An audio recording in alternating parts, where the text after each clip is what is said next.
It's never been easy to make a living as a working artist. Working a day job is common for many aspiring musicians, but that doesn't just mean picking up a serving shift or slinging coffees as a barista.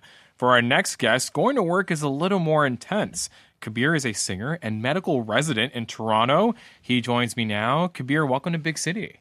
Thank you so much for having me, Nav. So before we get into your background and the music that you make, I was hoping you can describe for our audience your sound for us and how you were able to make music. Yeah, so I'd say my sound is very much vocal first. I'm a big vocalist. The voice is my instrument, and it spans a few different genres. The two tracks that I have out right now are very much R&B pop leaning, but I have more stuff in store that very much leans more into like more traditional pop, some EDM stuff. But the through line through it all is really the vocals, which I will say take on more of an R&B flavor, and that kind of comes from my experience growing up with a lot of my mom's music. She's a big listener of Mariah Carey, SWV, Elton John, and stuff. So lots of mixed sounds. Then, of course, my dad listened to Bollywood too. So that's in the mix. I love that. You have like your SWV and then you have like your DDLJ moment, right? Yeah. It's a nice mix. So it sounds like you came from a very music-centric household. Is that how you first got interested in making music? Yeah, I mean, growing up, there was always music playing in the house, playing in the car. My dad loves music, absolutely. There's never a time where he's like not humming throughout the household and such. So I wonder if there's a genetic component. But yeah, some of my earliest memories revolve around like, you know, watching the Michael Jackson Thriller music video, watching Lady Gaga's new stuff. So it's just always been something that's been on my radar. So when did you start singing? I remember doing a lot of karaoke growing up. There would always be like family parties, and there'd be one of those mic setups with a little like mobile speakerphone. And so you were forced to perform in front of relatives? Exactly. I was forced to perform in front of relatives, and that kind of became a common trend in my life because then later in my childhood, I for some reason started doing a bunch of Michael Bublé like impersonations, Frank Sinatra impersonations. Wow. And I come from this big Punjabi family. I have like 40 cousins, and we went through a big sort of spree of them getting married, and they were looking for wedding performers. So obviously it's very easy to hire your younger cousin for free and get him to do a Frank Sinatra impersonation. I love that. So you start singing through various sort of Michael Bublé, Frank Sinatra, crooner kind of music. Yeah. You obviously have your love for old school R&B and Bollywood. Yeah. But instead of pursuing a passion in music, you decide to pursue medicine. So what happened there? Yeah. So, I mean, I come from a very textbook South Asian family in the sense that, you know, academics was always the forefront. My mom is a physician. Her father was a physician. My dad's an entrepreneur, but you know, academics was always something sort of at the crux of my childhood. And I think also for my dad, at least, you know, he grew up in a rural village in Punjab, came here with nothing but a grade 8 education. For him, you know, education was a luxury that he didn't have. And he emphasized, you know, that my brother and I, like the most important thing that you can often have is your degree and that knowledge. So that was sort of also a you know, tenet that was very much central to my belief system. And I loved science. I loved solving puzzles. There's some parallels with music there where I think writing a good song is almost like writing a puzzle. But I loved science. It's what I grew up around as well. The same breath that I was like, you know, my mom was driving me to school and I'm listening to music. She's also telling me about like cool stuff about her job. And so they were always equally emphasized parts of my development, and both so familiar, and no matter how much I tried to sort of ignore or step away from them, if that makes sense, I'd always find myself being drawn back to them. So they both kind of are like their own different callings. So how have you been able to manage both passions at the same time? Yeah, I would say that they really lean into each other quite nicely. And I always say that I'm a better physician because I'm a musician, and I'm a better musician because I'm a physician. I love that. Yeah, I think, you know, we talk a lot about in the medical world, at least, about like empathy fatigue and burnout. And, you know, because on a daily basis, you're dealing with such complex stories, you're taking on patients' emotions as if they were their own, you're meeting them where they're at. If you don't do the reflective work to sort of work through those emotions and complex stories, it can really become quite draining.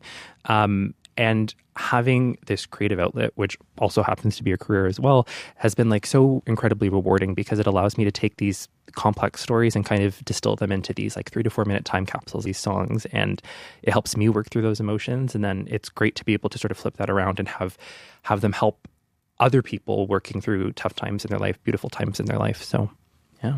What I find so fascinating about your musical journey, Kabir, is the fact that the music sort of speaks for itself, but you are a resident at a hospital here in Toronto. Yeah. We here at the CBC, we've reported extensively regarding the stresses of our healthcare system, the toll that's taking on residents like yourself when it comes to being able to serve the many different needs from a medical standpoint for people that come see you or come visit the emergency rooms.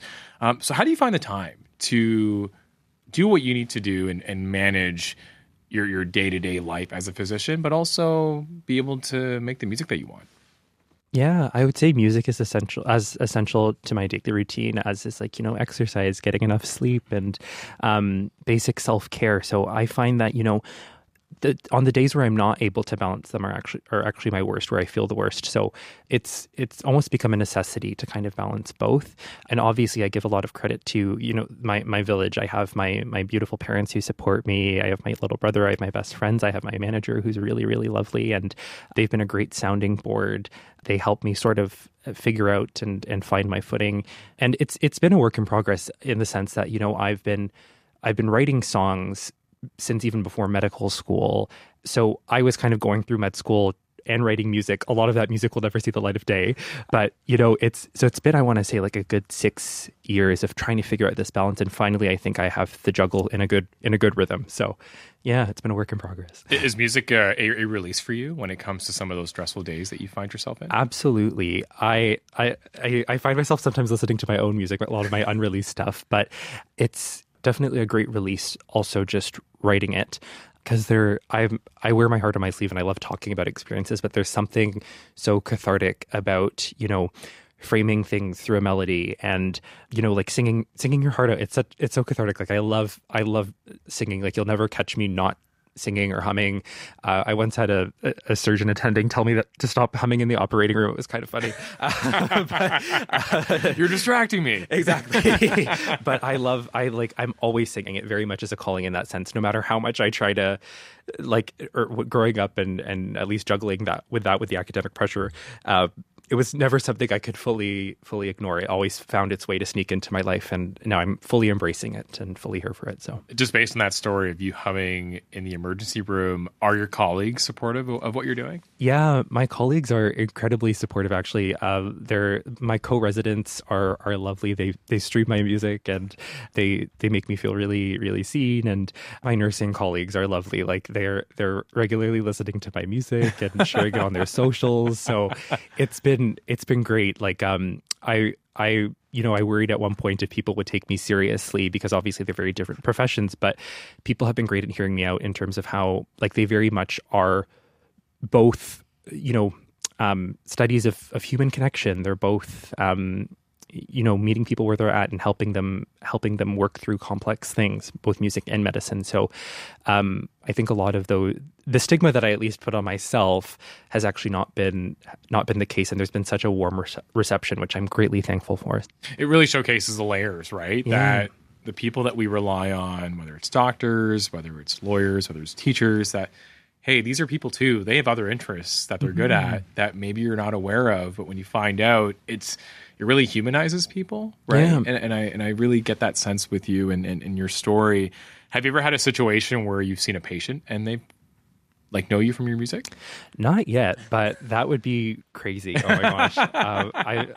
Is that the goal? I don't know if it's the goal, but it's like that. It would be definitely very surreal. It would be very surreal. That would be dope. No, it's so interesting. The song that we're going to play in just a matter of moments is called DNR. Do you want to tell us more about it? DNR, it was written about a love so great that, if anything else were to happen, it wouldn't matter because you've experienced this. I didn't necessarily write it about a romantic love at first. I actually wrote it while my grandmother, my Nani Ji, was in the hospital. And I was sitting with my good friend Liza, and we were kind of like talking through, like humming together, singing, riffing off of one another. And at one point she goes, "If I die in your arms," and then I was like, "Oh, like do not resuscitate." And then we kind of the song was literally born in that little conversation, and Wow. we fleshed it out in that sense. But yeah, it's just a good, honest to goodness love song. It's a piano ballad, which, you know, growing up with a lot of Elton John was very much his thing. So it ties back into, you know, some of my mom's music.